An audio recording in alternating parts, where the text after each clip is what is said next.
कारे खां का जन्म एक मुस्लिम परिवार में हुआ था।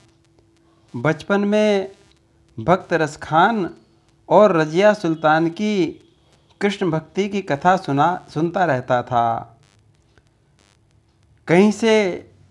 एक बार कहीं से कन्हैया का एक चित्र मिल गया। कन्हैया की बाकी छवि दिल में उतर गई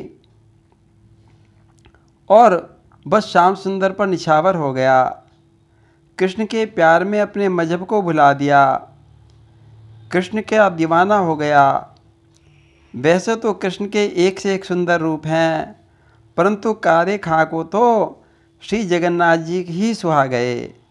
भगवान जगन्नाथ जी को दिल में बिठा लिया। श्री जगन्नाथ की प्रतिमा को बिठाया दिल में, रो रो कर निज विरह कहानी को सुनाया दिल में। कारे खां के कुटुंब कबीला भाई बंधु सब दबाव डालने लगे। तू क्यों काफिर होना चाहता है? हमारे धर्म में बुत परस्ती की मनाही है। तू कृष्ण भक्ति को छोड़ दे और अपने मजहब की इबादत कर। उसे बार बार सिखाते, किंतु सहा न जाता था मुस्लिम का बुत परस्त होना। भाई सब रोकते थे, क्यों चाहते हो काफिर होना। पर परिवार के उल्हाने ताने का काले खां पर कुछ भी असर नहीं हुआ। तब उसको बेघर करने और मारने की धमकी मिलने लगी। किंतु काले खां तो अपने नंदलाल की रूप माधुरी के दीवाने बन गए थे। दुनिया के उल्हाने और धमकियों का कुछ भी असर नहीं हुआ।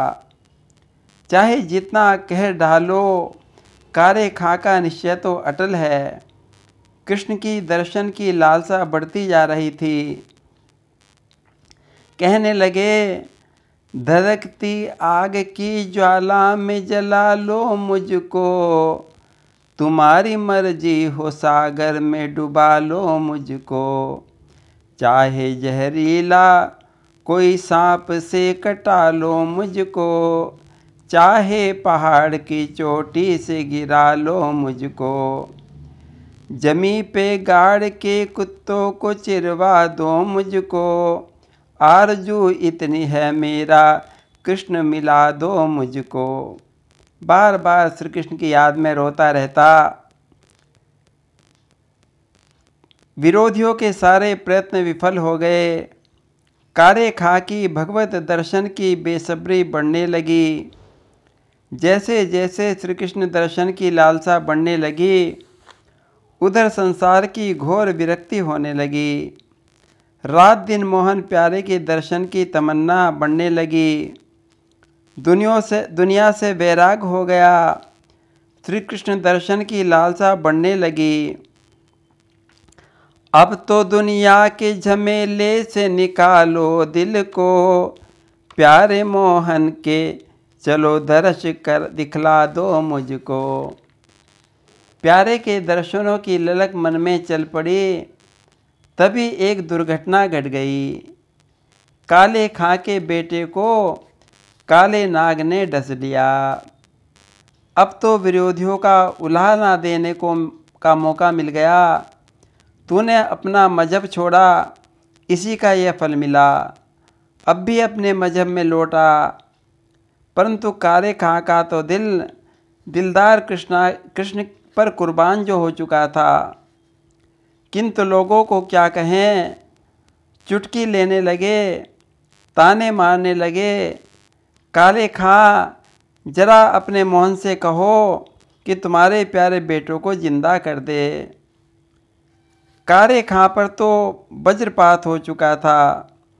एक और पुत्र की मृत्यु और दूसरे अपने प्यारे श्याम सुंदर पर उल्हाना की बौछार। अपने प्यारे प्रभु पर कैसे आँच आने दूं? काला खां बोल उठे, हे कृष्ण हे मुरारी, सुनो ये मेरी हंसी नहीं तेरी हंसी है। ए हो मुरारी, पुकार सुनो ये मेरी, हंसी नहीं तेरी ये तेरी हंसी है। काले खा कहने लगे कि हे घनश्याम, देखो आप तो भक्त गजराज की पुकार सुनकर नंगे पैर दौड़ पड़े थे, मेरी बार क्यों देर कर रहे हो। काले खां को पूर्ण विश्वास था कि उसका लड़का श्री कृष्ण कृपा से जी उठेगा। पाखंडियों के मंसूबे काले होंगे, भक्त और भगवान के मध्य उजाले होंगे, और कब तक भगवान कृष्ण की टेर को ना सुनते।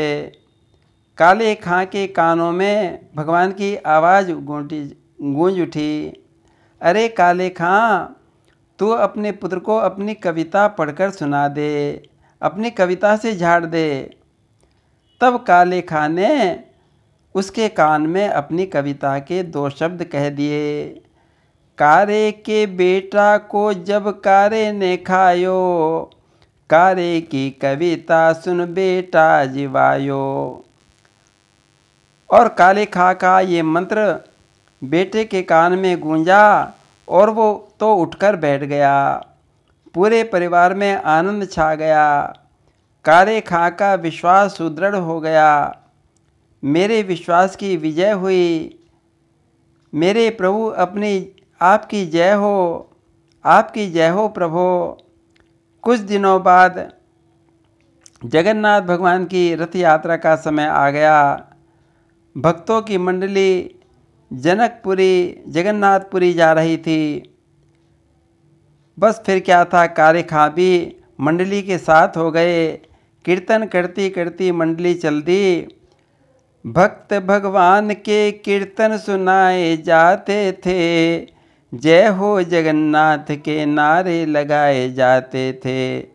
और काले खां तो कीर्तन मंडली के साथ साथ जगन्नाथपुरी के लिए चल पड़े। बोलिए भक्त और भगवान की जय।